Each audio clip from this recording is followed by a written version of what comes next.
Certaines personnes disent que Dieu est impersonnel, que Dieu est comme la lumière. La lumière nous apportera tant de bonheur. Donc ils disent, ce sont toutes des fabrications et des inventions de l'esprit. En sanskrit, cela signifie manodharma. C'est une usine qui produit des fabrications mentales et qui fait de l'image. Et les gens croient en cette image. C'est pourquoi la personne suprême de Dieu, Krishna, dit lui-même, je comparais devant le Jiva, devant l'entité vivante. Je me présente moi-même devant lui. Krishna est donc prêt à comparaître devant nous.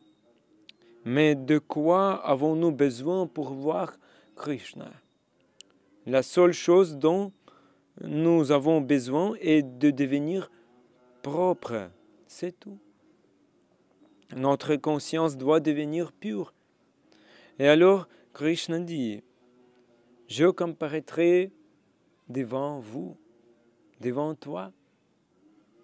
Mais les gens inventent et créent simplement des images dans leur esprit en fonction de leur invention. En fait, deux choses sont les plus importantes. Quelles sont ces choses? Pure conscience et le service du Krishna, Seva. Ces deux choses sont très importantes. Krishna dit, si vous avez un tel état d'esprit, alors j'apparaîtrai immédiatement devant toi. Ton conscience deviendra pure et tu me serves et alors j'apparaîtrai devant toi.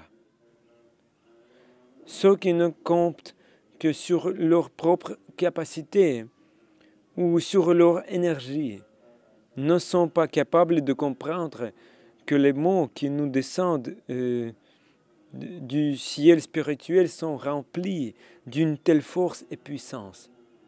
Nous ne pouvons même pas imaginer combien l'énergie, combien Shakti se trouve dans la vibration sonore transcendantale. Hare Krishna, Krishna Krishna, Hare Hare, Hare Rama, Rama Rama, Hare Hare. Les paroles de Srimad Bhagavatam, les paroles de la Bhagavad Gita sont aussi des sons transcendantaux. Et tout cela est très puissant. Vous n'avez qu'à écouter Krishna Katra avec un cœur pur. Les histoires sur Krishna et rien d'autre n'est nécessaire. Krishna lui-même apparaîtra devant nous. Vous n'aurez même pas besoin d'inventer quoi que ce soit. Alors que certains s'assoient et imaginent, par exemple, Krishna maintenant va au pâturage transcendantal pour faire paître les veaux et les vaches. Tout cela n'aura pas besoin d'être fait. Krishna apparaîtra juste devant nous.